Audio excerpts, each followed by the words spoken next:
चतुर्मुखेन तनयं श्रीनिवासं भजे निशम्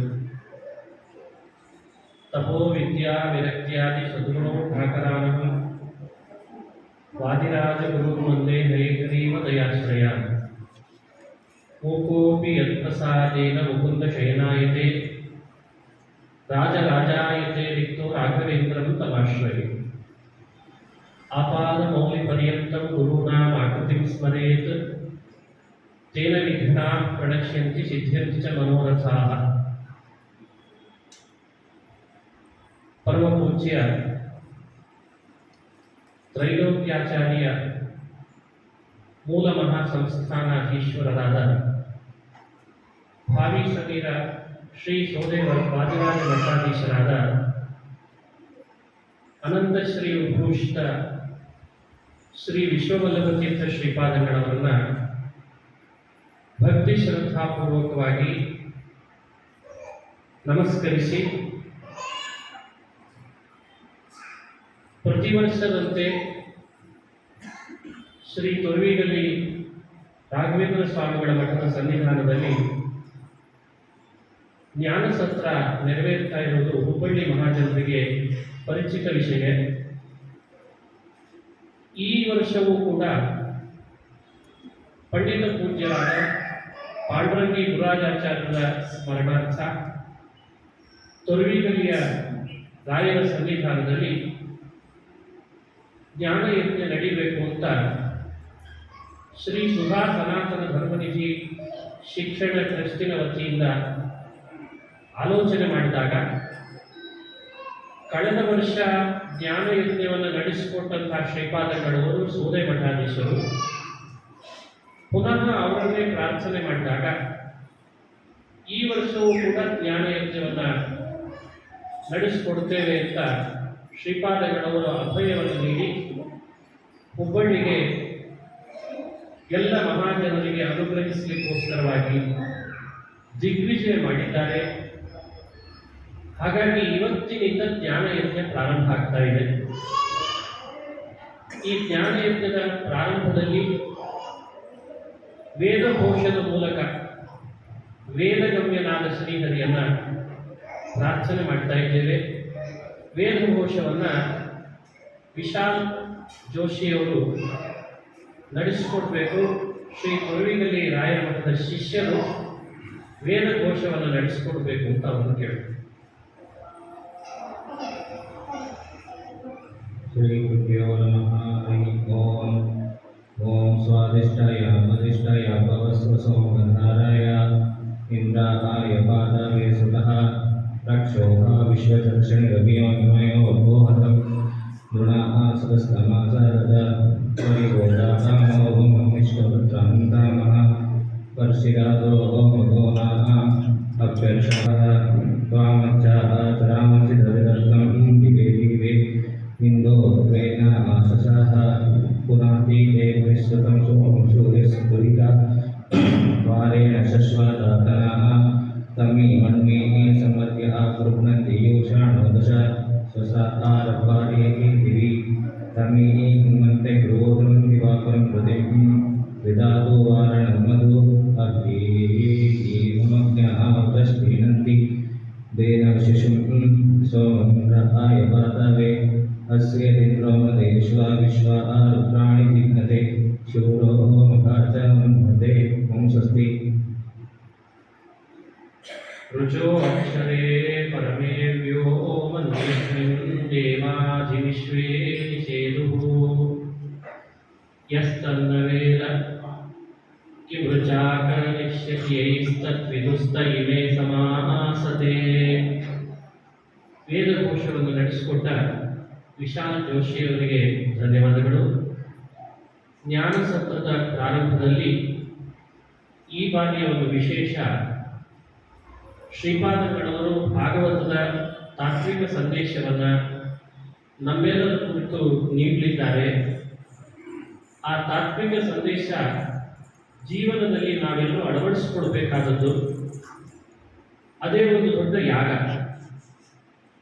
ಈ ಜ್ಞಾನ ಯಾಗದ ಪೂರ್ವಭಾವಿಯಾಗಿ ಪಾಂಚಜನ್ಯ ಪ್ರಿಯನಾದ ಶ್ರೀಕೃಷ್ಣನನ್ನ ಬರಮಾಡಿಕೊಳ್ಳುವಂಥ ಮಾಡುವಂತಹ ಸಂದರ್ಭ ಇದು. ಶ್ರೀಕೃಷ್ಣನನ್ನು 2 ವರ್ಷಗಳ ಕಾಲ ಪೂಜ್ಯ ಶ್ರೀಪಾದಂಗಳವರು ಪರ್ಯಾಯದಲ್ಲಿ ಪೂಜಿಸಿ ಆರಾಧಿಸಿ ಅವನ ಅಭಯ ಹಸ್ತವನ್ನ ಕೃಪೆಯನ್ನ ಎಲ್ಲ ಸಮಾಜ ಬಾಂಧವರ ಮೇಲೆ ಇರಲಿ ಅಂತ ಪ್ರಾರ್ಥನೆ ಮಾಡ್ತಾ ಇರ್ತಾರೆ. ಅಂಥ ಶ್ರೀಕೃಷ್ಣನಿಗೆ ಅತ್ಯಂತ ಪ್ರಿಯವಾದ ಪಾಂಚಜನ್ಯ. ಹಾಗಾಗಿ ಆ ಶಂಖನಾದದ ಮೂಲಕವಾಗಿ ಈ ಜ್ಞಾನ ಯಜ್ಞ ಪ್ರಾರಂಭ ಆಗ್ತಾ ಇದೆ. ಶ್ರೀಯುತ ಶ್ರೀನಿವಾಸ್ ಅವರು ಈ ಸಂದರ್ಭದಲ್ಲಿ ಶಂಖನಾದವನ್ನು ನಡೆಸಿಕೊಡ್ಬೇಕು ಅಂತ ನಾನು ಅವರನ್ನು ಕೇಳ್ಕೊಳ್ತಾ ಇದ್ದೇನೆ.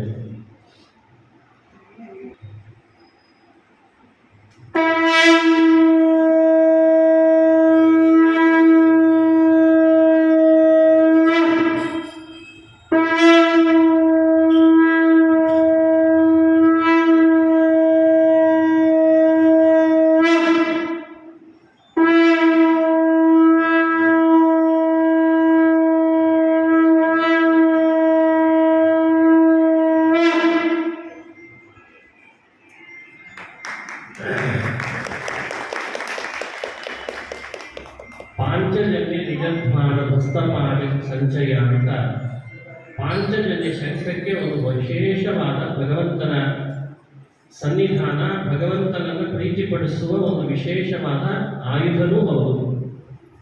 ಆ ಶಂಖನಾದ ಎಲ್ಲಿ ಮೊಳಗುತ್ತದೆ ಅಲ್ಲಿರುವಂತಹ ಭೂತ ಪ್ರೇತ ಪಿಶಾಚಿ ವಿಘ್ನಗಳೆಲ್ಲವೂ ದೂರ ಆಗ್ತದೆ. ಈ ನಿಟ್ಟಿನಲ್ಲಿ ಶಂಖನಾದವನ್ನು ಕೈದು ಈ ಜ್ಞಾನ ಯಜ್ಞಕ್ಕೆ ವಿಶೇಷ ಕಳೆ ಕೊಟ್ಟಂತಹ ನಮ್ಮ ಹುಬ್ಬಳ್ಳಿಯವರಾದ ಶ್ರೀನಿವಾಸ್ ಅವರಿಗೂ ಕೂಡ ಈ ಸಂದರ್ಭದಲ್ಲಿ ಧನ್ಯವಾದಗಳನ್ನು ಸಲ್ಲಿಸುತ್ತೇನೆ. ಶ್ರೀಪಾದಂಗಳವರ ಆದೇಶದಂತೆ ಶ್ರೀಮದ್ ಭಾಗವತ ಪ್ರವಚನದ ಪೂರ್ವದಲ್ಲಿ ನನ್ನ ವಾಕ್ಶುದ್ಧಿ ಮನಃಶುದ್ಧಿಗಾಗಿ ಸ್ವಲ್ಪ ಹೊತ್ತು ಪ್ರವಚನ ಆಗಬೇಕು ಅಂತ ಶ್ರೀಗಳೇ ಆದೇಶ ಮಾಡಿದ್ದಾರೆ. ಹಾಗಾಗಿ ಅವರ ಸನ್ನಿಧಾನದಲ್ಲಿ ಭಕ್ತಿಪೂರ್ವಕ ಮಗದೊಮ್ಮೆ ನಮಸ್ಕಾರಗಳನ್ನು ಸಲ್ಲಿಸಿ ಕೆಲವು ನಿಮಿಷಗಳ ಕಾಲ ಪ್ರವಚನವನ್ನು ಮಾಡ್ತಾ ಇದ್ದೇನೆ.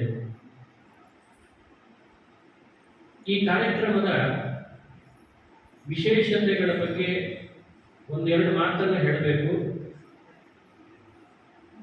ಜ್ಞಾನಯಜ್ಞದ ಈ ಪ್ರಾರಂಭದಲ್ಲಿ ಮುಂದೆ ಆಗುವ ಎಲ್ಲ ಕಾರ್ಯಕ್ರಮಗಳ ವಿವರಣೆ ಈಗಾಗಲೇ ತಮಗೆ ಕರಪತ್ರದ ಮೂಲಕ ಆನ್ಲೈನ್ ಮೂಲಕ ಸಿಕ್ಕಿರ್ಬೋದು ಅಂತ ನಾನು ತಿಳಿದ್ದೇನೆ.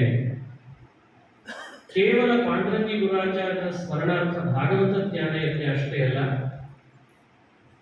ಇಲ್ಲಿ ಒಂದು ಭವ್ಯವಾದ ಬಹಳ ಪ್ರಾಯ ಹುಬ್ಬಳ್ಳಿಯಲ್ಲಿ ನಡೆದೇ ಇಲ್ಲ ಅಂತ ಹೇಳಿ ಭಾವಿಸ್ಬೋದು. ಪ್ರಪ್ರಥಮ ಬಾರಿಗೆ ಸೋದಾ ವಾದಿರಾಜರ ಮೂಲ ವೃಂದಾವನದ ತದ್ಭವ ಪ್ರತೀಕ ಒಂದು ದರ್ಶನ, ಮಂತ್ರಾಲಯ ರಾಯರ ಪ್ರತೀಕ ದರ್ಶನ ಅಂತ ಒಂದು ದೊಡ್ಡ ಕಾರ್ಯಕ್ರಮವನ್ನು ಆಸ್ತಿಕ ಸಮಾಜಕ್ಕೆ ಎಲ್ಲ ಸಮಾಜ ಜನರ ಕೈ ಜೋಡಿಸಿ ನಡೆಸ್ತಾ ಇರುವಂಥ ಒಂದು ದೊಡ್ಡ ಕಾರ್ಯಕ್ರಮ ಮುಂದೆ ನಡೆಯಲಿಕ್ಕಿದೆ. ಅದು 22-23.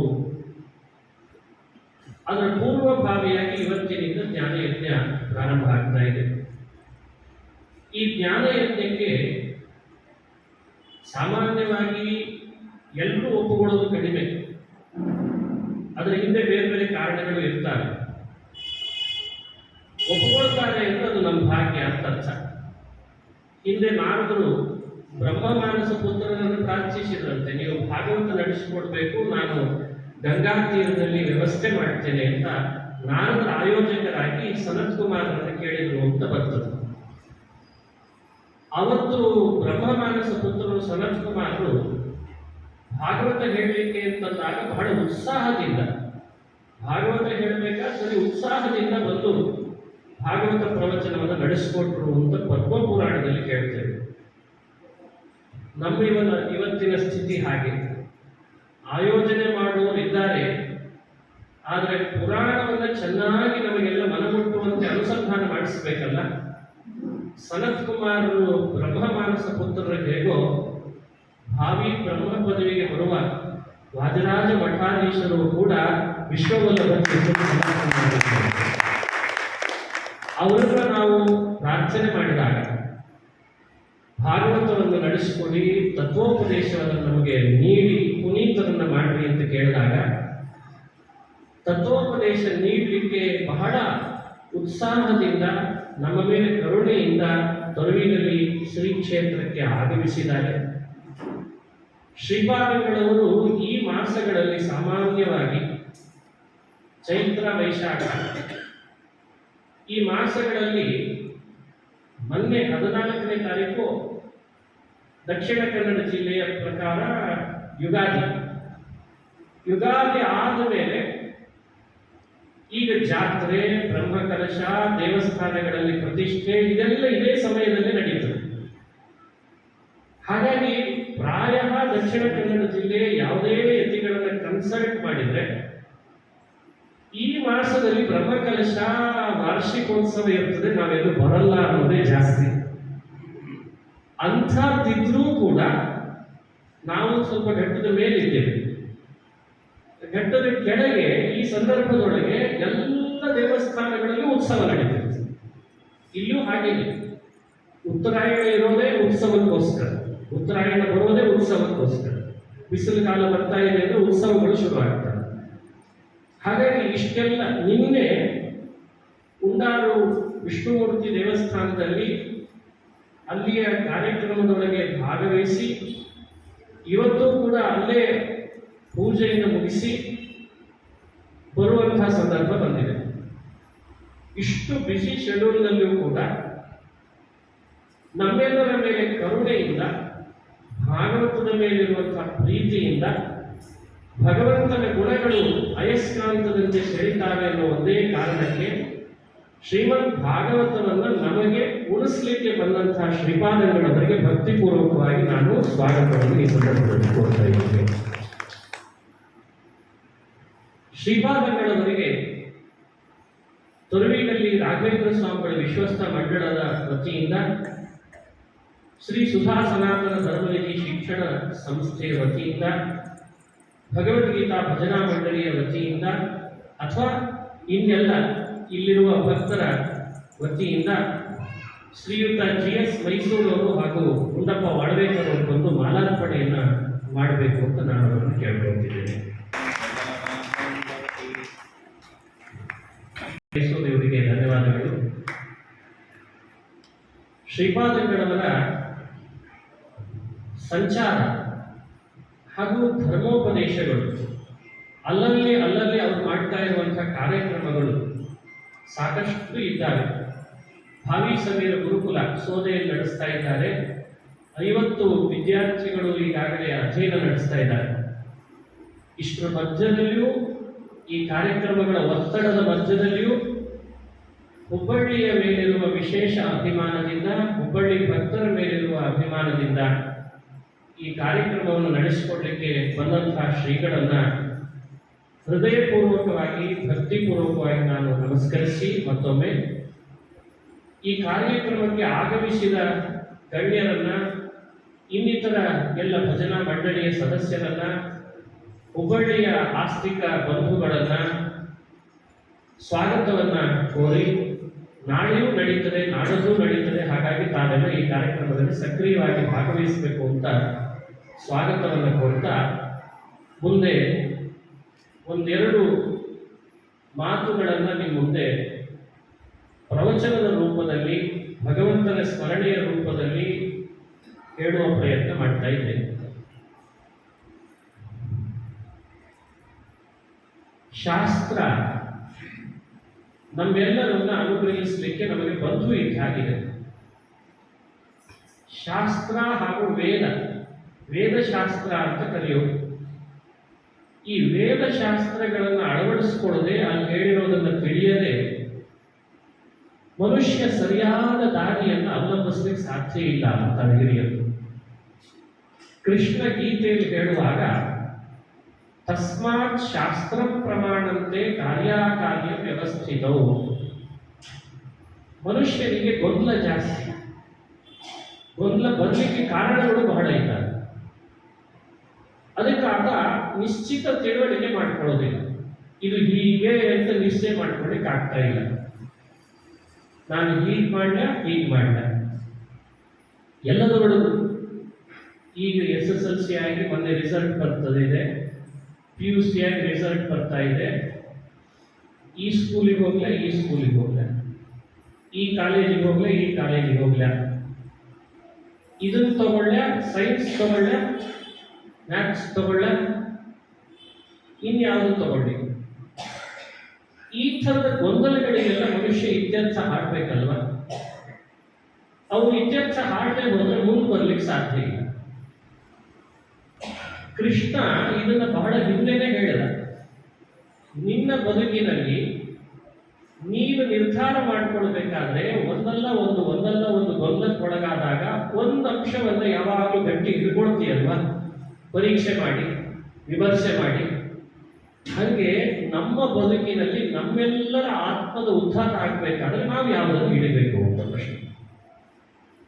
ಯಾವುದೂ ಹಿಡಿಯದೆ ನಮ್ಮನ್ನು ನಾವು ಉದ್ಧಾರ ಮಾಡ್ಕೊಳ್ಳಿಕ್ಕೆ ಸಾಧ್ಯ ಇಲ್ಲ. ಕೆಲವರಿಗೆ ಇವತ್ತಿನ ಒಂದು ಫ್ಯಾಷನ್ ಏನಾಗಿದೆ ಅಂದ್ರೆ ಕ್ವಿಟ್ ಇಟ್ ಅಂತ ಕರೀತಾರೆ. ಕ್ವಿಟ್ ಇಟ್, ಕ್ವೈಟ್ ಮತ್ತು ಕ್ವಿಟ್ ಅಂತ ಎರಡು ಅಂಶಗಳನ್ನು ಇತ್ತೀಚೆಗೆ ಜಾಸ್ತಿ ಕೇಳ್ತೇವೆ. ಕ್ವೈಟ್ ಅಂದ್ರೆ ಮೌನ ವಹಿಸು, ಮಾತಾಡಬೇಡ. ಕ್ವಿಟ್ ಅಂದ್ರೆ ಗೊಂದಲ ಬಂದ್ರೆ ಎರಡರಿಂದಲೂ ಹೊರಗೆ ಬಂದ್ಬೇಡ, ಇದಕ್ಕೂ ಹೋಗ್ಬೇಡ, ಅದಕ್ಕೂ ಹೋಗ್ಬೇಡ. ಈ ಕ್ವೈಟ್ ಮತ್ತು ಕ್ವಿಟ್ ಅನ್ನೋ ಸಂಸ್ಕೃತಿ ಆಕ್ಚುಲಿ ನಮ್ದಲ್ಲ. ನಮ್ದು ಎಂಥ ಸಂಸ್ಕೃತಿ ಅಂದ್ರೆ, ಬೇರೆ ದೇಶದಲ್ಲಿ ಇನ್ಯಾರಿಗಾದ್ರೂ ಸಮಸ್ಯೆಗೆ ಒಳಗಾಗಿದ್ದಾನೆ ಅಂತಂದ್ರೆ ಸಪೋಸ್ ನಮ್ಮನ್ನು ಕನ್ಸಲ್ಟ್ ಮಾಡಿದ್ರೆ ನೀನು ಹೀಗೆ ಮಾಡು, ಮುಂದೆ ನಿನಗೆ ಹೀಗೆ ಒಳ್ಳೇದಾಗ್ತದೆ ಅಂತ ಹೇಳ್ಕೊಡೋ ಸಂಸ್ಕೃತಿ ನಮ್ಮ ಸಂಸ್ಕೃತಿ. ಮಹಾಭಾರತದಲ್ಲಿ ಭೀಷ್ಮರ ಬಗ್ಗೆ ಹೇಳುವಾಗ ಹೇಳ್ತಾರೆ, ಆ ಕಾಲದ ರಾಜ ಮಹಾರಾಜರು ಯಾವುದೇ ಒಂದು ನಿರ್ಧಾರ ತಗೊಳ್ಬೇಕು ಅಂತಾದಾಗ ಅಲ್ಲಿ ಸಮಸ್ಯೆ ಜಾಸ್ತಿ ಬಿಗಡಾಯಿಸ್ತಿದೆ ಅಂದ್ರೆ ಭಾರತಕ್ಕೆ ಪತ್ರ ಬರೀತಿದ್ರಂತೆ. ಭಾರತದ ಹಸ್ತಿನಾವತಿಯ ರಾಜ್ಯದಲ್ಲಿ ಭೀಷ್ಮಾಚಾರ್ಯರಿಗೆ ಅಡ್ರೆಸ್ ಮಾಡಿ ಪತ್ರ ಬರೆದು ಕಳಿಸ್ತಿದ್ರಂತೆ.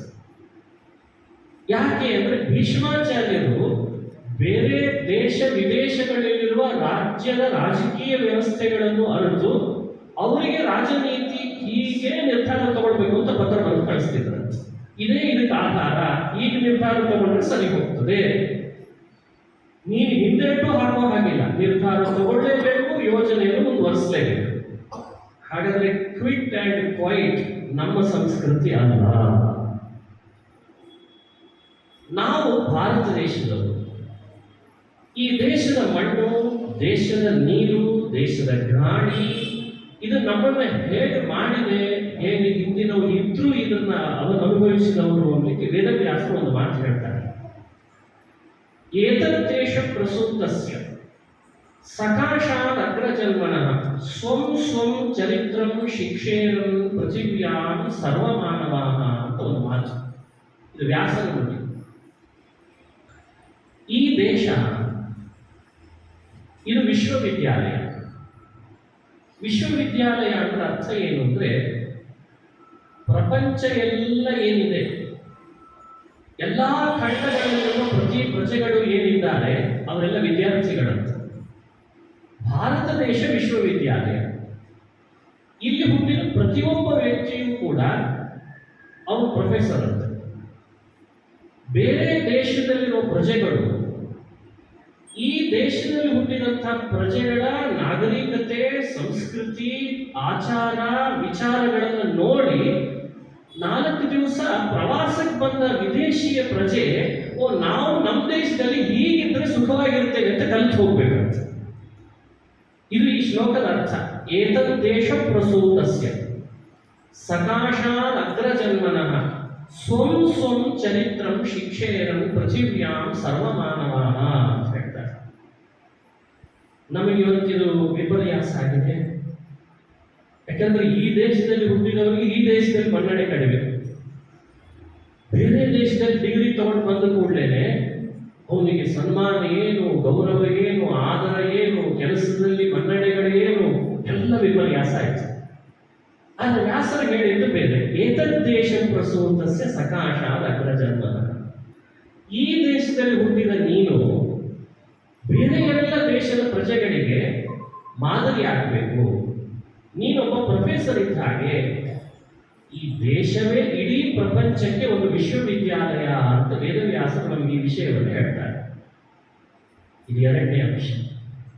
ಹಾಗಾಗಿ ನಮ್ಮ ವ್ಯಕ್ತಿತ್ವ, ನಮ್ಮ ಮಾತು, ನಮ್ಮ ನಡೆ ನುಡಿ, ನಾವು ತಗೊಳ್ಳೋ ನಿರ್ಧಾರ, ಈ ಭಾರತದಲ್ಲಿ ಹುಟ್ಟಿದ್ದೇವೆ ಅನ್ನೋ ಕಾರಣಕ್ಕಾಗಿ ಎಲ್ಲ ಶಾಸ್ತ್ರದ ಅಡಿಪಾಯದಲ್ಲಿ, ಸಂಸ್ಕೃತಿಯ ಅಡಿಪಾಯದಲ್ಲಿ ಅದನ್ನು ತಗೊಳ್ಳುವ ಕೆಲಸ ಮಾಡಬೇಕು. ಅದು ರಾಜನೀತಿ, ಅದು ಕೌಟುಂಬಿಕ ಬದಲಾವಣೆಗಳು, ವೇಷಭೂಷೆಗಳಲ್ಲಿ ಬದಲಾವಣೆ, ಆಚಾರ ವಿಚಾರಗಳಲ್ಲಿ ಬದಲಾವಣೆ, ಎಲ್ಲ ಶಾಸ್ತ್ರದ ಅಡಿಪಾಯದಲ್ಲಿ ಆಗಬೇಕು. ಆವಾಗ ಅದಕ್ಕೊಂದು ಮನ್ನಣೆ ಸಿಗ್ತದೆ, ಅದಕ್ಕೆ ಬೆಲೆ ಸಿಗ್ತದೆ. ಇದು ಎರಡನೇ ಅಂಶ. ಮೂರನೇ ಅಂಶ, ಶಾಸ್ತ್ರಗಳೆಲ್ಲ ಮನುಷ್ಯನ ಕುರಿತು ಬೋಧಿಸುವ ಹಿನ್ನೆಲೆಯಲ್ಲಿ ಒಂದು ಉದ್ದೇಶ ಇಟ್ಟುಕೊಂಡು ಬೋಧನೆ ಮಾಡ್ತಾರೆ. ಏನದು ಉದ್ದೇಶ? ವೇದದಲ್ಲಿ ಒಂದು ಮಾತು ಬರ್ತದೆ, ತೇಷಾಂ ದುಃಖ ಪ್ರಮಾಣಾಯ ಶ್ರುತಿರೇಷ ಪ್ರವರ್ತತೆ. ನಮಗೆಲ್ಲ ದುಃಖ ಇದೆ ಅನ್ನೋದು ನಮಗೆ ಮಾತ್ರ ಗೊತ್ತಿದೆನಾ? ಯೋಚನೆ ಮಾಡಿ, ನಮಗೆಲ್ಲ ದುಃಖ ಇದೆ ಅನ್ನೋದು ನಮಗೆ ಮಾತ್ರ ಗೊತ್ತಿದೆನಾ? ನಮಗಿಂತ 100 ಪಟ್ಟು ವೇದಗಳಿಗೆ ಗೊತ್ತಿದೆ. ವೇದಗಳು ನಮ್ಮ ದುಃಖವನ್ನು ಮೊದಲೇ ಮನಗಂಡಿದೆ. ಹಾಗಾಗಿ ವೇದಗಳು ಹೇಳ್ತಾರೆ, ನಿನ್ನ ಬದುಕಿನುದ್ದಕ್ಕೂ ನೀನು ಅನುಭವಿಸುವ ದುಃಖಗಳನ್ನು ಪರಿಹಾರ ಮಾಡಿಕೊಳ್ಬೇಕಾದ್ರೆ ಅವಶ್ಯವಾಗಿ ನೀನು ನನ್ನನ್ನು ಅವಲಂಬಿಸು ಅಂತ ವೇದ ಹೇಳ್ತದೆ. ನನ್ನನ್ನು ನಾನು ಹೊರಟಿದ್ದೇ ನಿನಗೋಸ್ಕರ. ಹಾಗಾಗಿ ತೇಷಾಂ ದುಃಖ ಪ್ರಮಾಣಾಯ ಶ್ರುತಿರೇಷ ಪ್ರವರ್ತತೆ ಅಂತ ಹೇಳ್ತಾರೆ. ಏಷಾ ಶ್ರುತಿ ದುಃಖ ಪ್ರಮಾಣಾಯ ಪ್ರವರ್ತತೆ ಅದುಃಖ ವಿತರತ್ ಸರ್ವಂ ಜೀವಾಯೇವತು ದುಃಖಿನಃ ತೇಷಾಂ ದುಃಖ ಪ್ರಮಾಣಾಯ ಶ್ರುತಿರೇಷ ಪ್ರವರ್ತತೆ. ದುಃಖದ ಕೂಪದಲ್ಲಿ ಮುಳುಗಿದ ಸಜ್ಜನರಿಗೆ ದುಃಖದಿಂದ ಪರಿಹಾರ ಕಂಡುಕೊಳ್ಬೇಕು ಅಂತ ಆಸೆ ಇದೆ. ಆದ್ರೆ ಆ ಪರಿಹಾರ ಎಲ್ಲಿ ಸಿಗ್ತದೆ ಅಂತ ಗೊತ್ತಾಗದೇ ಇದೆ. ಎಲ್ಲಂದ್ರಲ್ಲಿ ಅಲ್ಲಾಡ್ತಿದ್ದಾನೆ. ಆದರೆ ಶ್ರುತಿ ಹೇಳ್ತದೆ, ನಾನು ಇದ್ದೇನಲ್ಲೋ ನನ್ನ ದುಃಖ ಪರಿಹಾರ ಮಾಡಲಿಕ್ಕೆ ನನ್ನ ಬಳಿಗೆ ಬಾ ಅಂತ ಕರೀತದೆ. ಒಂದು ಕಡೆ ಬರ್ತದೆ ಹೀಗೆ, ಪ್ರಾಯ ಆರಣ್ಯಕದಲ್ಲಿ ಬರ್ತದೆ ಈ ವಿಷಯ. ಒಂದು ಸಂದರ್ಭ ಹೀಗೆ ಬಂತಂತೆ, ದೊಡ್ಡ ದೊಡ್ಡ ಆಶ್ರಮಗಳನ್ನು ಕಟ್ಟಿಕೊಂಡು ಅಲ್ಲಲ್ಲಿ ಸುಜೀವಿಗಳೆಲ್ಲ ಜೀವಿಸ್ತಾ ಇದ್ರು. ಈ ವೇದ ರಾಶಿಗಳೆಲ್ಲ ಹೋಗಿ ಆ ಸುಜೀವಿಯನ್ನು ಕನ್ಸಲ್ಟ್ ಮಾಡ್ತಾರೆ. ಮಾಂ ಓಪಾಯ ಕನ್ಸಲ್ಟ್ ಮಾಡಿ ಹೇಳ್ತಾರೆ, ನೀ ನನ್ನನ್ನು ರಕ್ಷಣೆ ಮಾಡು ಅಂತ. ಈತ ಕೇಳ್ದ, ನಿನ್ನನ್ನು ನಾನು ರಕ್ಷಣೆ ಮಾಡಿದ್ರೆ ನನಗೇನು ಕೊಡ್ತೀನಿ ಅಂತ ಕೇಳ್ದ. ಅದಕ್ಕೆ ಈ ವೇದಗಳೆಲ್ಲ ಹೇಳಿದ್ರಂತೆ, ನೀ ನನ್ನನ್ನು ರಕ್ಷಿಸು, ನಾನು ನಿನ್ನನ್ನು ರಕ್ಷಿಸ್ತೇನೆ ಅಂತ ಹೇಳ್ತಾರೆ. ಇದು ಒಂದು ವೇದದಲ್ಲಿ ಬರುವಂತ ಪ್ರಕಟ. ನೋಡಿ, ಈ ಪ್ರಕಟ ನಮಗೆ ತಿಳುವಳಿಕೆ ಕೊಡೋದೇನು ಅಂದ್ರೆ, ನಾವಿವತ್ತು ನಮ್ಮ ಬಳಿಗೆ ಬಂದ ಯಾವುದೋ ಒಂದನ್ನ, ನಮ್ಮ ರಕ್ಷಕವಾಗಿ ನಿಂತದ್ದನ್ನ ನಾವು ರಕ್ಷಣೆ ಮಾಡ್ತಾ ಇದ್ದೀವಿ. ಯಾವತ್ತೂ ಕೂಡ ನಮ್ಮ ಬಳಿಗೆ ಬಂದು ಸೈನ್ಸ್ ಕೇಳಲಿಲ್ಲ. ಸೈನ್ಸ್ ಯಾವತ್ತಾದ್ರೂ ಬಂದು ಕೇಳ್ತಾ, ನೀ ನನ್ನನ್ನು ರಕ್ಷಿಸು, ನಾನು ನಿನ್ನನ್ನು ರಕ್ಷಿಸ್ತೇನೆ ಅಂತ ಕೇಳಿಲ್ಲ. ಗಣಿತ ಶಾಸ್ತ್ರ ಕೇಳಿದ ಕಥೆ ಇಲ್ಲ. ಗಣಿತ ಶಾಸ್ತ್ರ ನಿನ್ನತ್ರ ಬಂದು ನೀ ನನ್ನ ರಕ್ಷಿಸು, ನಾನು ನಿನ್ನ ರಕ್ಷಿಸ್ತೇನೆ ಅಂತ ಎಲ್ಲಾದ್ರೂ ಹೇಳ್ತಾ ಹೇಳಲಿಲ್ಲ. ಹಂಗೆಲ್ಲೂ ಇತಿಹಾಸದಲ್ಲಿ ಬರಲಿಲ್ಲ, ಯಾರು ದಾಖಲೆ ಮಾಡಲಿಲ್ಲ. ಯಾವುದಾದ್ರೂ ಒಂದು ಇವತ್ತು ನಾವು ಅಧ್ಯಯನ ಮಾಡಿ ಬಹಳ ಮುಂದುವರೆದಿದ್ದೇವೆ ಅಂತ ಅನ್ಕೊಳ್ತಿದ್ದೇವಲ್ಲ, ಅವು ಯಾವತ್ತಾದ್ರೂ ಬಂದು ನಮ್ಮ ಹತ್ರ ನೀ ನನ್ನ ರಕ್ಷಿಸು, ನಾನು ನಿನ್ನ ರಕ್ಷಿಸ್ತೇನೆ ಅಂತ ಹೇಳಿದ್ದಿಲ್ಲ, ಅದನ್ನು ಕೇಳಿದ್ರೆ ಹಾಗಿಲ್ಲ. ಆದ್ರೆ ವೇದ ಹಾಗಲ್ಲ. ಶ್ರುತಿರೇಷ ವೇದಗಳೆಲ್ಲ ಬಂದು ಕೇಳ್ಕೊಂಡ್ವಂತೆ, ಪರ್ಟಿಕ್ಯುಲರ್ ಆಗಿ ಕನ್ಸಲ್ಟ್ ಮಾಡಿ, ನೀ ನನ್ನ ರಕ್ಷಿಸ್ತೀಯಾ, ಸರಿ ನಾನು ನಿನ್ನ ಧಾರಣೆ ಮಾಡಿ ರಕ್ಷಣೆ ಮಾಡ್ತೇನೆ, ಹಾಗಾದ್ರೆ ನಾನು ನಿನ್ನನ್ನು ರಕ್ಷಿಸ್ತೇನೆ ಅಂತ ಈ ಅಂಶವನ್ನು ನಾವೆಲ್ಲ ಇವತ್ತು ಅನುಸಂಧಾನ ಮಾಡಬೇಕು. ನಾವು ಎಷ್ಟು ವೇದವನ್ನು ರಕ್ಷಿಸ್ತೇವೆ, ವೇದ ಅಷ್ಟು ನಮ್ಮನ್ನು ರಕ್ಷಣೆ ಮಾಡ್ತೇವೆ.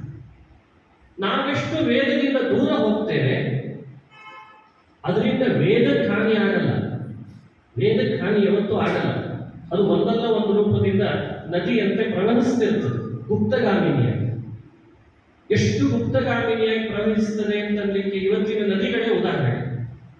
ಇವತ್ತು ಎಷ್ಟೋ ನದಿಗಳು ಕಣ್ಣಿಗೆ ಕಾಣ್ತಾ ಇಲ್ಲಲ್ಲ, ಅಂಥೇಳಿ ಆ ನದಿಗಳೇ ಇಲ್ಲ ಅಂತ ಭಾವಿಸ್ಬೇಡ್ರಿ. ಅವುಗಳಿಗೆ ಅಂತ ಒಂದು ದಾರಿ ಗುಪ್ತಗಾಮಿನಿಯಾಗಿ ಎಲ್ಲೋ ಒಂದು ಕಡೆ ಹರಿತಿರ್ತದೆ. ಸರಸ್ವತಿ ನದಿ ಇದ್ದಾಗ, ಸರಸ್ವತಿ ನದಿ ವೇದ ನದಿ ಇದ್ದಾಗ. ಹಾಗೆ ಅವುಗಳಿಗೆ ಹಾನಿ ಆಗಲ್ಲ. ಹಾನಿ ಯಾರಿಗೆ ಅಂದ್ರೆ, ನಾವು ಅದನ್ನು ಅವಲಂಬಿಸಿ ಅದರ ರಕ್ಷಣೆಗೆ ಜವಾಬ್ದಾರಿ ತಗೊಳ್ಳಿಲ್ಲಲ್ಲ, ಅದು ಹಾನಿ ನಮಗಾಗ್ತದೆ. ಈ ಎಚ್ಚರಿಕೆಯನ್ನು ಕೂಡ ನಾವು ನೀವು ಇವತ್ತು ಬಹಳ ವಹಿಸಬೇಕಾಗಿದೆ. ಬಹಳ ಇದಕ್ಕೆ ಅಂತ ಪ್ರಯತ್ನಪೂರ್ವಕವಾಗಿ ನಾವು ರಕ್ಷಣೆಯಲ್ಲಿ ನಿಲ್ಲಬೇಕು. ನೋಡಿ, ಇಷ್ಟು ಜನ ನಾವಿವತ್ತು ಸೇರಿದ್ದೇವೆ. ಭಾರತ ಭೂಮಿಯಲ್ಲಿ ಹುಟ್ಟಿ ಎಷ್ಟು ವರ್ಷ ಕಳೆದಿದ್ದೇವೆ, ಎಷ್ಟು ವರ್ಷ ಕಳೆದಿದ್ದೇವೆ. ನಾವು ಹುಟ್ಟಿದ ಭಾರತ ಭೂಮಿ ಋಷಿ ಮುನಿಗಳು ತಪಸ್ಸು ಮಾಡಿದ ಭೂಮಿ. ಶ್ರೀಕೃಷ್ಣ, ರಾಮ, ನರಸಿಂಹ, ಮತ್ಸ್ಯ, ಕೂರ್ಮ ಎಲ್ಲ 10 ಅವತಾರಗಳು ಆದಂತಹ ಭೂಮಿ. ಎಲ್ಲ ಅವತಾರಗಳು ಆಗುವುದು ಭಾರತ ಭೂಮಿಯಲ್ಲೇನೆ. ಎಲ್ಲ ಋಷಿಮುನಿಗಳು ತಪಸ್ಸು ಮಾಡಿದ್ದು ಇದೇ ಭಾರತ ಭೂಮಿಯಲ್ಲೇನೆ. ಋಷಿಮುನಿಗಳು ಕೊಟ್ಟ ವೇದದ ಸಂಪತ್ತಿನ ನದಿ ಹರಿದದ್ದು ಭಾರತ ಭೂಮಿಯಲ್ಲೇನೆ. ಆದರೆ ನಾವು ನೀವುಗಳು ಯಾವುದೋ ಒಂದು ಕಾರಣದಿಂದ, ಯಾರದೋ ಒಬ್ಬರ ಆಕ್ರಮಣಕ್ಕೊಳಗಾಗಿ, ಇನ್ನೇನೋ ಬೇರೆ ಬೇರೆ ಕಾರಣದಿಂದ ನಮ್ಮ ಮೂಲಭೂತವಾದ ವೈದಿಕ ಸಂಪತ್ತು, ವೇದ ಅನ್ನೋ ವ್ಯವಸ್ಥೆಯನ್ನೇ ಇವತ್ತು ಪೂರ್ಣ ದೂರ ಬಿಟ್ಟಿವಿ ಅಂತಾದ್ರೆ ನಾವು ಎಷ್ಟು ಹಾನಿಗೊಳಗಾಗಲಿಕ್ಕಿಲ್ಲ ವಿಚಾರ ಮಾಡಬೇಕಾಗುತ್ತೆ. ಹಾಗಾಗಿ ನಮ್ಮಿಂದ ಆಗಲೇಬೇಕಾದ ಒಂದು ದೊಡ್ಡ ಕೆಲಸ ಅಂದರೆ ವೇದ ನದಿ ರಕ್ಷಣೆ ಆಗಬೇಕು. ವೇದ ನದಿ ರಕ್ಷಣೆ ಆದರೆ ಮನುಷ್ಯ ಬದುಕಲಿಕ್ಕೆ ಸಾಧ್ಯ. ಇದಕ್ಕೆ ಕೃಷ್ಣ ಹೇಳ್ತಾನೆ, ಛಂದಾಂಸಿ ಯಸ್ಯ ಪರ್ಣಾನಿ, ಛಂದಾಂಸಿ ಯಸ್ಯ ಪರ್ಣಾನಿ ಅಂತಾನೆ. ಊರ್ಧ್ವಮೂಲಂ ಅಧಶಾಖಂ ಅಶ್ವತ್ಥಂ ಪ್ರಾವೃವೆ. ಈ ವೃಕ್ಷ ಪ್ರಪಂಚ ಇದೊಂದು ವೃಕ್ಷ. ಈ ವೃಕ್ಷ ಒಳ್ಳೆ ಹಣ್ಣು ಬಿಡಬೇಕು, ಕಾಯಿ ಬಿಡಬೇಕು, ಹೂ ಬಿಡಬೇಕು ಅಂತ ನಿಮಗೆ ಆಸೆ ಆದರೆ ಈ ವೃಕ್ಷದಲ್ಲಿ ಯಾವಾಗಲೂ ಎಲೆ ಇರೋ ಹಾಗೆ ಕಾಪಾಡಿಕೊಳ್ಳ್ರಿ ಅಂತಾರೆ ಕೃಷ್ಣ. ಯಾವುದಾದ್ರೂ ಮರದಲ್ಲಿ ಎಲೆ ಇಲ್ಲದೆ ಹೂ ಕಾಯಿ ಬಿಟ್ಟದ್ದು ನೋಡಿದರೆ, ಎಲೆನೇ ಇಲ್ಲ, ಹೂ ಬಿಟ್ಟಿದೆ, ಕಾಯಿ ಬಿಟ್ಟಿದೆ ಅಂತ ಹೇಳಲಿಕ್ಕೆ ಆಗ್ತದೆ? ಯೋಚಿಸಿ. ಹಾಗಾಗಿ ಈ ಪ್ರಪಂಚ ಅನ್ನೋ ವೃಕ್ಷದೊಳಗೆ ವೇದಗಳೆಲ್ಲ ಎಲೆಯ ಸ್ಥಾನದಲ್ಲಿ ಇದ್ದಾವೆ. ನೀವೆಷ್ಟು ವೇದವನ್ನು ರಕ್ಷಿಸ್ತೀರಿ ಅಷ್ಟು ಪ್ರಪಂಚ ವೃಕ್ಷ ಹಚ್ಚ ಹಸರಾಗಿ ನಿಮಗೆ ಬೇಕಾದ ಹೂವು, ಹಣ್ಣು, ಕಾಯಿ ಎಲ್ಲವನ್ನು ಬಿಡಲಿಕ್ಕೆ ಸಾಧ್ಯ ಆಗ್ತದೆ. ಇದರ ಮೇಲೆ ಮೂಲಭೂತವಾಗಿ ದ್ವೇಷ, ಇದನ್ನೇ ಇಲ್ಲ ಅಂತ ಅನಿಸ್ಬೇಕು ಅನ್ನುವಂತಹ ಧೋರಣೆಗಳು ಯಾವಾಗಲೂ ನಡೀತಾ ಇರ್ತಾರೆ. ಸಣ್ಣ ಉದಾಹರಣೆ ಕೊಟ್ಟಿರ್ತೇನೆ, ಸಣ್ಣ ಸಣ್ಣ ಉದಾಹರಣೆ ನಿಮಗೆ ಗೊತ್ತಿದೆ. ಇವತ್ತು ನಮಗೆ ಅಲ್ಲಿ ರಸ್ತೆ ಆಗಬೇಕು, ಮತ್ತೊಬ್ಬರಿಗೆ ಅಲ್ಲಿ ಅಪಾರ್ಟ್ಮೆಂಟ್ ಕಟ್ಟಬೇಕು, ಇನ್ನೊಬ್ಬರಿಗೆ ಕಮರ್ಷಿಯಲ್ ಕಾಂಪ್ಲೆಕ್ಸ್ ಆಗಬೇಕು. ವಿಚಿತ್ರ ನೋಡ್ರಿ. ಅದಕ್ಕೆ ಅಲ್ಲಿರೋ 10 ಮರಗಳನ್ನು ಉರುಳಿಸ್ಬಿಡ್ತಾರೆ. ಯಾರು ಕೇಳ? ಯಾವುದೋ ಒಮ್ಮೆ ಪರಿಸರ ರಕ್ಷಣವಾದಿಗಳು ಸ್ವಲ್ಪ ಜಗಳಾಡ್ದಂಗೆ ಅಲ್ಲಲ್ಲಿ ಬರ್ತಿರ್ತಾರೆ. ಅವ್ರದ್ದು ಕಾರ್ಯವೈಖರಿ ಅಲ್ಲಲ್ಲಿ ನಡೀತದಷ್ಟೇ. ಆ ವೃಕ್ಷಗಳೆಲ್ಲ ನಶಿಸಿ ಅವನಿಗೆ ಅಪಾರ್ಟ್ಮೆಂಟು, ಇವನಿಗೆ ಕಮರ್ಷಿಯಲ್ ಕಾಂಪ್ಲೆಕ್ಸ್, ಇನ್ನೊಬ್ಬರಿಗೆ ರಸ್ತೆ ಅಂತೂ ಏನೋ ಮಾಡಿಬಿಡ್ತಾರೆ. ಹೀಗೆ ಮರಗಳನ್ನು ಕಡಿತಾ ಹೋದರೆ ಮನುಷ್ಯ ತನ್ನ ಸ್ವಾರ್ಥಕ್ಕೆ ಹ್ಯೂಮಿಡಿಟಿ ಜಾಸ್ತಿ ಆಗಲ್ಲ. ಹ್ಯೂಮಿಡಿಟಿ ಜಾಸ್ತಿ ಆದರೆ ಸೆಕೆ ಜಾಸ್ತಿ ಆಗಲ್ಲ. ವೇದಗಳಿಗೆ ಇದೇ ಸ್ಥಾನ ಇದೆ, ವೃಕ್ಷಗಳ ಸ್ಥಾನ ಇದೆ. ವೇದವನ್ನು ಮೂಲೋತ್ಪಾದನೆ ಮಾಡಿದರೆ,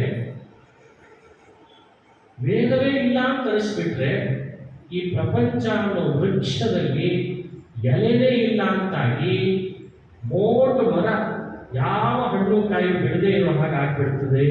ಅದಕ್ಕೆ ಕೃಷ್ಣ ಛಂದಾಂಸಿ ಯಸ್ಯ ಪರ್ಣಾನಿ, ಈ ಎಲ್ಲ ವೇದದ ಎಲೆಯನ್ನ ಚೆನ್ನಾಗಿ ರಕ್ಷಿಸಿಕೊಳ್ಳ್ರಿ, ಈ ಪ್ರಪಂಚ ವೃಕ್ಷವನ್ನು ಹಚ್ಚ ಹಸರಾಗಿ ಮಾಡ್ರಿ ಅಂತ ನಮಗೆಲ್ಲ ಕರೆ ಕೊಡ್ತಾರೆ.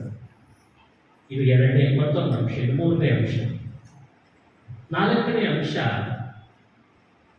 ಎಷ್ಟು ಅದ್ಭುತ ನೋಡಿ ನಮ್ಮ ಪ್ರಪಂಚ. ಭಗವಂತ ಸೃಷ್ಟಿ ಮಾಡಿಕೊಟ್ಟ ಈ ಪ್ರಪಂಚ ಎಷ್ಟು ಅದ್ಭುತ. ಮೊನ್ನೆ ಒಂದು ಸಂಶೋಧನೆ ಆಯಿತು. ಸಮುದ್ರದಲ್ಲಿ ತಿಮಿಂಗಿಲ ಸತ್ತೋಯ್ತು. ಸಮುದ್ರದಲ್ಲಿ ತಿಮಿಂಗಿಲ ಸತ್ರ ಏನಂತೆ? ಸತ್ರೆ ಸಾಯ್ತವೆ. ಎಷ್ಟು ಸಲ ಎಷ್ಟೆಲ್ಲ ಪ್ರಾಣಿಗಳು ಎಲ್ಲಂದ್ರಲ್ಲಿ ಸಾಯ್ತಿರ್ತಾರೆ, ತಿಮಿಂಗಿಲು ಸತ್ರೆ ಸಾಯ್ಲಿ. ಪಾಶ್ಚಾತ್ಯರು ಒಂದು ಸಂಶೋಧನೆ ಹೇಳೋದು, ಸಮುದ್ರದಲ್ಲಿ ಸಾಯೋ ತಿಮಿಂಗಿಲ ದೇಹ ಏನಾಗ್ತದೆ. ಸರಿ, ಹುಡುಕಲಿಕ್ಕೆ ಹೊರಟು. ಅದನ್ನು ಆ ದೇಹದ ಬಗ್ಗೆ ಅದು ಬೇರೆ ಬೇರೆ ಎಕ್ವಿಪ್ಮೆಂಟ್ಸ್ ಇರ್ತವೆ, ಅದನ್ನೆಲ್ಲ ಪ್ರಯತ್ನ ಪಟ್ಟು ಅದನ್ನು ಹುಡುಕಿದ್ರು, ಒಂದು ಸಂಶೋಧನೆ ಮಾಡಿ. ಏನಾಯ್ತು ಕೊನೆಗೆ? ಸಮುದ್ರದಲ್ಲಿರುವ ಚಿಕ್ಕ ಚಿಕ್ಕ ಮೀನುಗಳಿಗೆ ದಿನ ಆಹಾರ ಹಾಕೋರು ಯಾರಿಲ್ಲ. ನಾವು ನೀವು ಸಮುದ್ರದಲ್ಲಿ ಆಹಾರ ಹಾಕ್ತೇವ? ಮನೆಯಲ್ಲೇನೋ ಇತ್ತೀಚೆಗೆ ಎಲ್ಲರೂ ಮೀನು ಸಾಕ್ಲಿಕ್ಕೆ ಶುರು ಮಾಡಿದ್ದಾರೆ, ದುಡ್ಡು ಜಾಸ್ತಿ ಆದವರು. ಅದಕ್ಕೋಸ್ಕರ ಅಂತ ಇಷ್ಟೇ ಸಣ್ಣ ಸಣ್ಣ ಗುಳಿಗೆಗಳನ್ನು ಮಾರಾಟ ಮಾಡ್ತಿದ್ದಾರೆ. ಅದಕ್ಕೇನು ಒಂದು ಮೆಡಿಕಲ್ ಶಾಪ್ ಬೇರೆ ಆಗಿದೆ. ಸರಿ, ನಾಯಿಗೊಂದು ಮೀನಿಗೊಂದು ಅದೊಂದು ಹೊಸ ರೀತಿ ಫ್ಯಾಷನ್ ಆಗಿದೆ. ಒಪ್ಪಿಕೊಳ್ತದೆ ಸಮಾಜ, ಅದನ್ನು ಒಪ್ಪಿಕೊಳ್ತದೆ. ನಾಯಿ ಸಾಕಿದ್ರು ಒಪ್ಪಿಕೊಳ್ತದೆ, ಮೀನು ಸಾಕಿದ್ರು ಒಪ್ಪಿಕೊಳ್ತದೆ, ಅಪ್ಪ ಅಮ್ಮನ ಹೊರಗೆ ಹಾಕಿದ್ರು ಒಪ್ಪಿಕೊಳ್ತದೆ. ಇದೇ ವಿಶೇಷ. ನಮ್ಮ ಸಮಾಜ ನಾವು ಹೇಗೆ ಬೆಳೆಸ್ತಿದ್ದೇವೆ ಅಂದ್ರೆ, ಸುಮಾರು 4-5 ನಾಯಿಗಳಿಗೆ ಅದರದ್ದೇ ಆದ ಬೆಲ್ಟ್ ತಗೊಂಡು ಬರ್ತೇವೆ, ಕಲರ್ ಬೆಲ್ಟ್. ಅಪ್ಪ ಅಮ್ಮನಿಗಿಲ್ಲ, ಅದು ಸಾಧ್ಯ, ಅದು ಬೇಡ. ಅದು ಮಲಮೂತ್ರ ಮಾಡಿದ್ರೆ ನಡೀತದೆ, ಅಪ್ಪ ಅಮ್ಮನಿಗೆ ಬೆಡ್ಸೋರ್ಸ್ ಆದ್ರೆ ನಡೆಯಲ್ಲ. ಇದು ನಮ್ಮ ಮೆಂಟಾಲಿಟಿ. ದೇವರು ಹೇಗಿಟ್ಟಿದ್ದಾನೆ? ಸಮುದ್ರದಲ್ಲಿ ಒಂದು ತಿಮಿಂಗಿಲ ಸತ್ತರೆ, ಆ ಸತ್ತ ತಿಮಿಂಗಿಲ ದೇಹವನ್ನು ಒಂದು ಕಡೆಯಿಂದ ಹೋಗಿ ಅದು ಭಾರಕ್ಕೆ ಕುಸಿತದೆ ನೀರಿನಲ್ಲಿ. ಚಿಕ್ಕ ಮೀನುಗಳು ಆ ತಿಮಿಂಗಿಲ ದೇಹವನ್ನು ತಿನ್ಲಿಕ್ಕೆ ಶುರು ಮಾಡ್ತಾರೆ.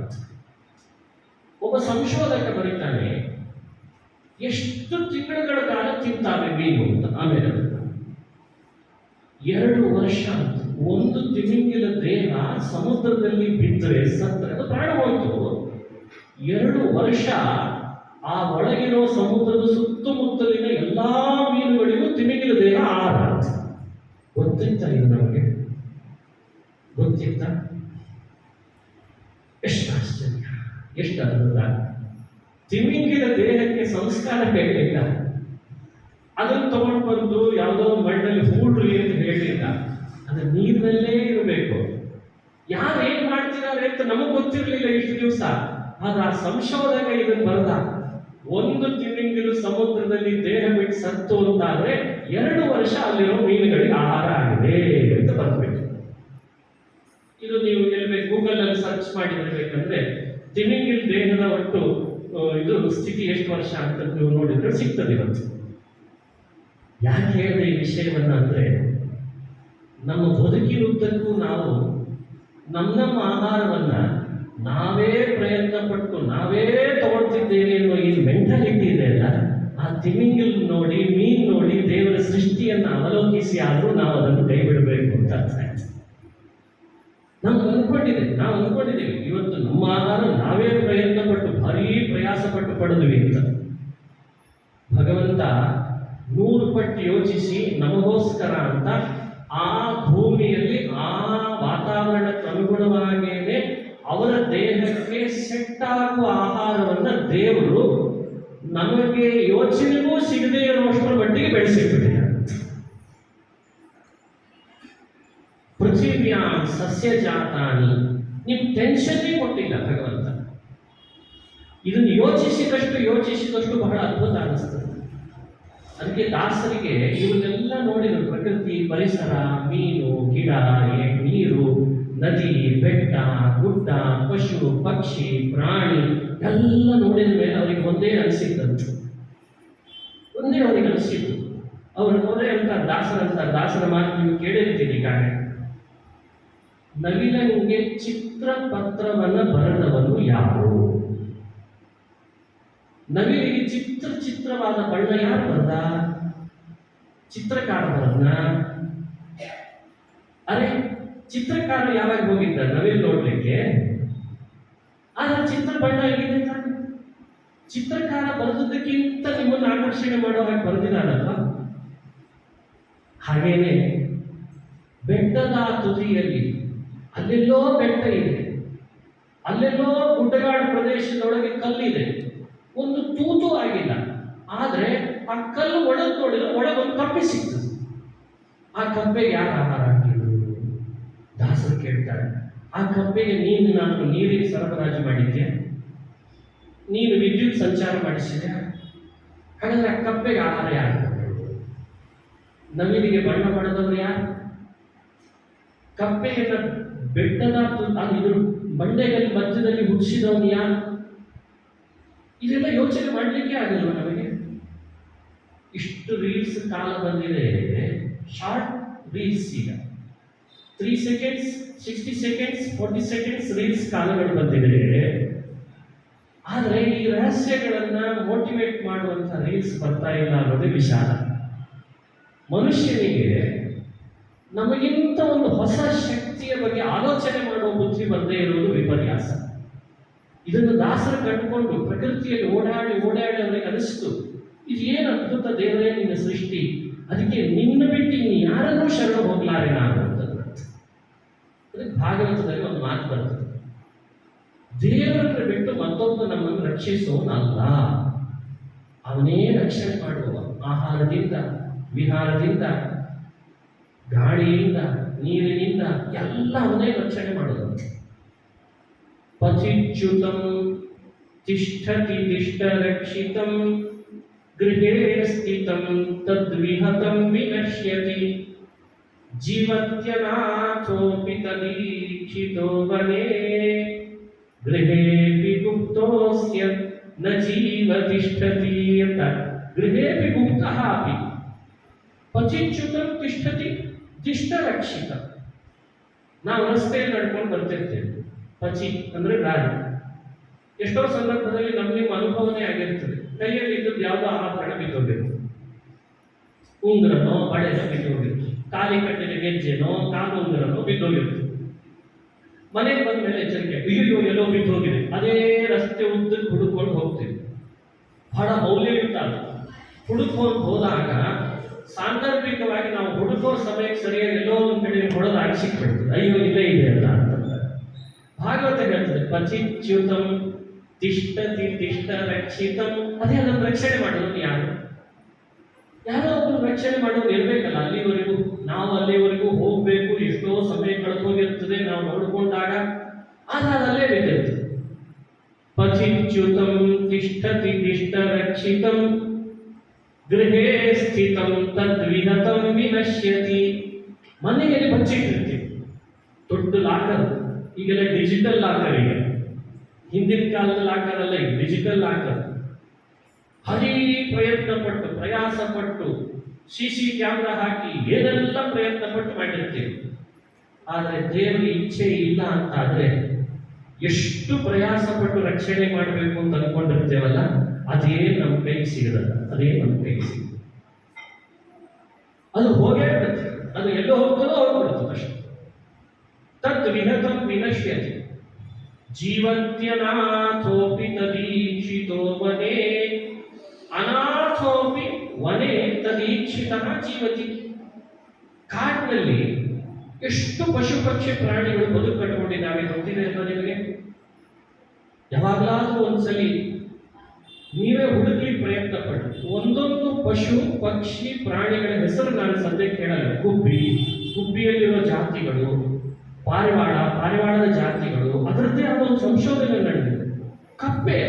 ಕಪ್ಪೆಯಲ್ಲಿ ಎಷ್ಟು ಥರದ ಜಾತಿಗಳು, ನಮ್ಮಲ್ಲಿ ಒಬ್ಬರು ಕಪ್ಪೆ ರಾವ್ ಅಂತ ಒಬ್ರು ಇದ್ದಾರೆ, ಕಪ್ಪೆದೇ ಸಂಶೋಧನೆ. ಎಷ್ಟು ಜಾತಿ ಇದೆ, ಅವು ಹೇಗೆ ಬದುಕು ಕಟ್ಟಿಕೊಳ್ತಿದ್ದಾರೆ, ಅವು ತಮ್ಮ ಗೂಡು ಹೇಗೆ ಮಾಡ್ಕೊತಾವೆ, ನೀರು ಹೇಗೆ ಕುಡಿತಾವೆ, ಆಹಾರ ಹೇಗೆ ತಿಂತಾವೆ, ಮೊಟ್ಟೆ ಹೇಗೆ ಹಾಕ್ತಾವೆ, ಎಷ್ಟು ತಿಂಗಳಿಗೆ ಹೊರಗೆ ಬರ್ತಾವೆ, ಇವೆಲ್ಲ ಯಾರಿಂದ ನಡೀತಾ ಇದೆ ಅಂತ ಪ್ರಶ್ನೆ. ಯಾರಿಂದ ನಡೀತಿದೆ? ಅವುಗೆ ಸಫಿಸ್ಟಿಕೇಟೆಡ್ 5 ಸ್ಟಾರ್ ರೇಟಿಂಗ್ ಇರುವ ಇವತ್ತಿನ ಯಾವ ಆಸ್ಪತ್ರೆಗಳಿಗೆ ಹೋಗುವ ಅವಕಾಶ ಇಲ್ಲದ, ಇವತ್ತೆಲ್ಲ ಮಲ್ಟಿ ಹಾಸ್ಪಿಟಲ್ಸ್ ಯಾವುದೂ ಇಲ್ಲ, ಆದರೂ ಬದುಕು ಕಟ್ಟಿಕೊಂಡಿದ್ದಾರೆ. ಭಾಗವತ ಹೇಳ್ತದೆ ಅದಕ್ಕೇನೆ, ಜೀವತ್ಯನಾಥೋಪಿ ತದೀಕ್ಷಿತೋ ವನೇ ತದೀಕ್ಷಿತಃ ಅನಾಥೋಪಿ ಜೀವತಿ. ಯಾರೊಬ್ಬ ರಕ್ಷಕನಿಗೆ ಇಲ್ಲದಿದ್ರೂ ಕೂಡ ಕಾಡಿನಲ್ಲಿ ಸುಖವಾಗಿ ಬದುಕು ಕಟ್ಟಿಕೊಂಡಿದ್ದಾರೆ. ಯಾರಿಂದ? ಯಾರೋ ಒಬ್ಬನೇ ಇರಬೇಕಲ್ಲ. ಇದು ಭಾಗವತ ನಮಗೆ ಕೊಡುವ ಸಂದೇಶ. ಈ ಕಾರಣದಿಂದಲೇ ಭಾಗವತ ಹೇಳ್ತದೆ, ಯಾರೂ ಕೂಡ ನನಗೊಬ್ಬ ರಕ್ಷಕನಿಲ್ಲ, ನಾನು ಅನಾಥ ಅಂತ ಯೋಚಿಸಬೇಡ. ಕಾಡಿನ ಪಶು ಪಕ್ಷಿ ಪ್ರಾಣಿಗಳನ್ನು ನೋಡಿ ಆಹಾರ ಖಾತುರಿಬೇಡ, ವಿಹಾರದಲ್ಲಿ ಸಮಯ ಹರಣ ಮಾಡಬೇಡ. ಗರ್ಭದೊಳಗಿದ್ದಾಗ ರಕ್ಷಿಸಿದ ನಾನಿದ್ದೇನೆ, ನನಗಿಂತ ಮತ್ತೊಬ್ಬ ರಕ್ಷಕ ನಿನಗೆ ಬೇಕೇ ಆಗಿಲ್ಲ. ಹಾಗಾಗಿ ಸರಕ್ಷಿತ ರಕ್ಷತಿ ಯೋಗಿ ಗರ್ಭೆ ಅಂತ ಮಾತನ್ನು ಮುಗಿಸ್ತಾರೆ. ಸರಕ್ಷಿತ ರಕ್ಷತಿ ಯೋಗಿ ಗರ್ಭೆ, ಅವ ನಿಮ್ಮನ್ನ ರಕ್ಷಿಸುವವ ಅಂತ ಭಾಗವತ ಅಪ್ಪಣೆ ಕೊಡಿಸ್ತದೆ. ಅಂಥ ಭಗವಂತನನ್ನ ರಕ್ಷಕ ನೀನು ಅಂತ ನಾವು ಅರಿತು ಅವನಲ್ಲಿ ಶರಣು ಹೋಗೋದು ನಮ್ಮ ಕರ್ತವ್ಯ ಅಂತ ಅನಿಸಿದೆ ಅಂತ ಹೇಳ್ತಾ ನನ್ನ ಉಪನ್ಯಾಸದ 4 ಮಾತುಗಳನ್ನು ಭಾರತ ದೇಶದಲ್ಲಿ ಸಂಸ್ಕೃತಿ, ಅಲ್ಲಿ ಬೆಳೆದ ನಮ್ಮ ಮಹತ್ವ ಏನು, ನಮ್ಮ ಉದ್ಧಾರದ ದಾರಿ ಯಾವುದು, ನಮ್ಮ ಯೋಚನೆ ಹೇಗೆ ಬದಲಾಗಬೇಕಿದೆ, ಯಾವುದೋ ಒಬ್ಬ ಪಾಶ್ಚಾತ್ಯ ಗಾಡಿಗೆ ನಮ್ಮನ್ನು ನಾವು ಮಾರು ಹೋಗೋ ಹಾಗೆ ಮಾರ್ಕೊಳ್ಳುವ ಹಾಗೆ ಆಗಬಾರ್ದು ಅನ್ನೋ ಕಳಕಳಿಯಲ್ಲಿ ನಿಮ್ಮೆಲ್ಲರ ಜೊತೆಗೆ ಶ್ರೀಪಾದಗಳವರ ಸನ್ನಿಧಾನದಲ್ಲಿ ನಾನು ಮಾತನಾಡಿದ್ದೇನೆ. ನಾಳೆಯೂ ಜ್ಞಾನ ಸತ್ರ ಹೀಗೆ ವಿವಿಧ ವಿದ್ವಾಂಸರಿಂದ ಮುಂದುವರಿತದೆ. ತಾವೆಲ್ಲರೂ ಆ ಕಾರ್ಯದೊಳಗೆ ಹೆಚ್ಚಿನ ಸಂಖ್ಯೆಯಲ್ಲಿ ಭಾಗವಹಿಸಬೇಕು ಅಂತ ಕೇಳ್ಕೊಳ್ತೇನೆ. ಸಾಧ್ಯವಾದರೆ ನಿಮ್ಮ ಮೊಬೈಲ್ ಮೂಲಕ, ಫೇಸ್ಬುಕ್ಗಳ ಮೂಲಕ ಈ ಕಾರ್ಯಕ್ರಮ ಹೀಗೆ ನಡೀತಿದೆ, ಇಲ್ಲೊಂದು ಜ್ಞಾನ ಯಜ್ಞ ನಡೀತಾ ಇದೆ, ಶ್ರೀಪಾದಗಳವರ ಅಮೃತದ ಸಂದೇಶ ನೀಡಲಾಗ್ತದೆ, ಅದಕ್ಕೆ ಎಲ್ಲರೂ ಬಂದು ಕೂಡಬೇಕು ಅಂತ ತಾವು ಕೂಡ ಇದರೊಳಗೆ ಎಲ್ಲರಿಗೆ ಶೇರ್ ಮಾಡಿಕೊಡ್ಬೇಕು ಅಂತ ಒಂದು ಮಾತನ್ನು ಕೇಳಿಕೊಂಡು ಮುಂದೆ ಶ್ರೀಪಾದಗಳವರಿಂದ ತಾತ್ವಿಕ ಅಮೃತ ಸಂದೇಶ ಪ್ರಾರಂಭ ಆಗ್ತದೆ. ಶ್ರೀಗಳು ಅಮೃತ ಸಂದೇಶವನ್ನು ನೀಡಿ ನಮ್ಮನ್ನು ಪುನೀತರನ್ನು ಮಾಡಬೇಕು ಅಂತ ಕೇಳ್ಕೊಳ್ತೀವಿ.